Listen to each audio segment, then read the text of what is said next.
आज हम पढ़ने वाले हैं बाबू ब्रीथ। कौन सी छोटा? ब्रीथ। क्या पढ़ने वाले हैं? ब्रीथ क्या होता है? एक स्थिर बिंदु से समदूरस्थ बिंदु के बंद पथ आकृति को ब्रीथ कहते हैं।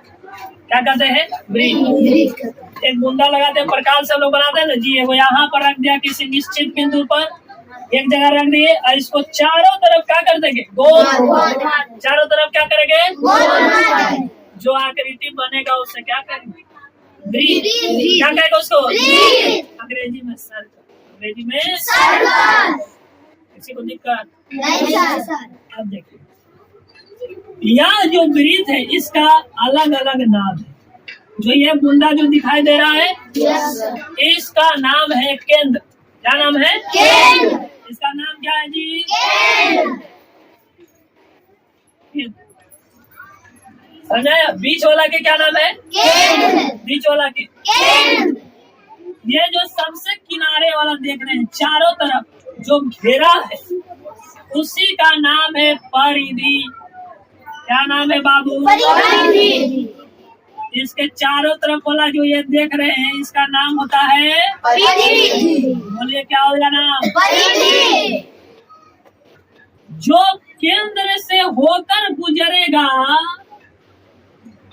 व्यास कहलाएगा। जो केंद्र से होकर गुजरेगा वो व्यास कहलाएगा। और जो केंद्र से होकर ना गुजरेगा जीवा कहलाएगा। जो केंद्र से होकर गुजरेगा व्यास कहलाएगा। जो केंद्र से होकर गुजरेगा व्यास कहलाएगा। अभ्यास कहलाएगा ना, व्यास कहलाएगा, जिसको अंग्रेजी में डायमीटर कहते हैं, जो स्मॉल डी द्वारा सूचित करते हैं।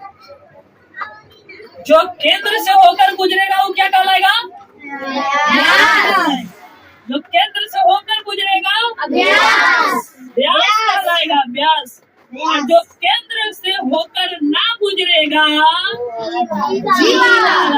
क्या कहलाएगा? जीवा। जो केंद्र से होकर गुजरेगा व्यास, और जो केंद्र से होकर ना गुजरेगा जीवा। Very good. ये चारों तरफ घेरा को कहते हैं परिधि। चारों तरफ घेरा को कहते हैं बीच वाला।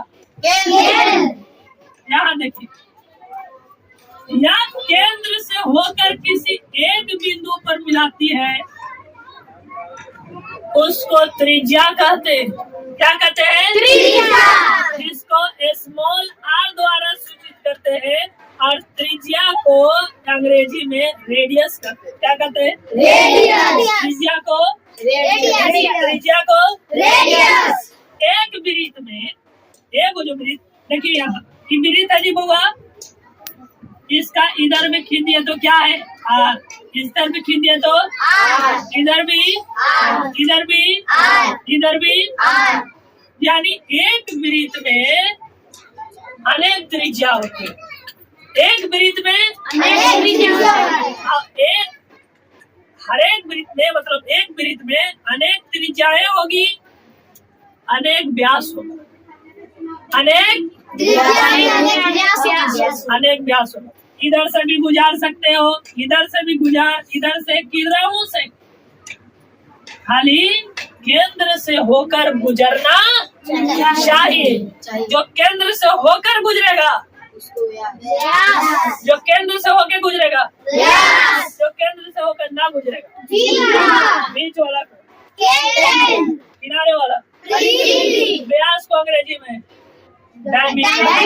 व्यास को अंग्रेजी में त्रिज्या को अंग्रेजी में त्रिज्या को अंग्रेजी में त्रिज्या को सूचित करते हैं स्मॉल आर से। त्रिज्या को सूचित करते हैं व्यास को सूचित करते हैं स्मॉल डी से।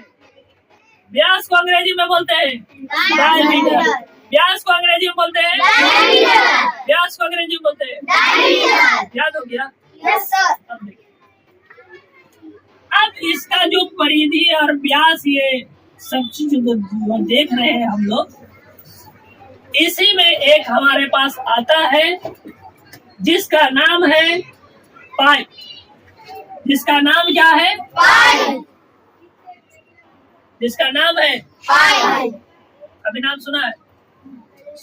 अरे कभी नाम सुना था इसका? इसका नाम है पाई। क्या नाम है? पाई। यह एक ग्रीक अल्फा लेटर है। अल्फाबेट जो होता है ना आप लोग का ABCD, DFGH, IJK, LMNP, इसी तरीके से ग्रीक अल्फाबेट में alpha, beta, gamma, lambda, beta, pi, है ना? ये सब जब हम मैथ बनाएंगे तब आपको मिलेगा आगे क्लास में। समझ में आ रहा है? इसका नाम क्या है? पाई। ये सिंबलाइज है। ये ग्रीक भाषा का एक लेटर है ना, जिसको हम लोग बोलते हैं पाई। क्या बोलेंगे? पाई। पाई का मान होता है 22/7। 22/7 पाई का मान। और पाई एक अपरिमेय संख्या। पाई क्या है? लेकिन पाई का मान जो है वह परिमेय संख्या। लेकिन पाई क्या है? अपरिमेय। पाई क्या है? पाई क्या है? पाई का मान। पाई का मान। देखिए कैसे लॉजिक है कि नहीं? क्या हुआ था बात समझिए। पाई की शुरुआत जब खोज की गई थी तो सर्वप्रथम जब हम लोग जाते ना भट्ठा पर, तो वो गाड़ी मिलता है, आगे वो पहिया लगा होगा भट्ठा पर जी, एगो पहिया, अब पीछे से इसे कार के ले जाया जाता है। देखे कि नहीं देखे? उस पहिया को बनाने में गोल नहीं होता।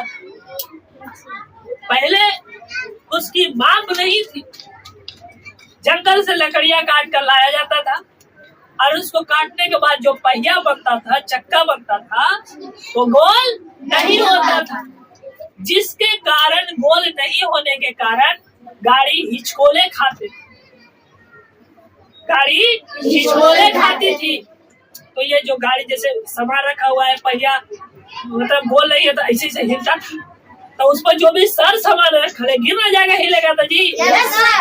तब बोला कि नहीं एगो काम करिए। क्या करिए? वहाँ पर क्या किया गया कि किसी चीज को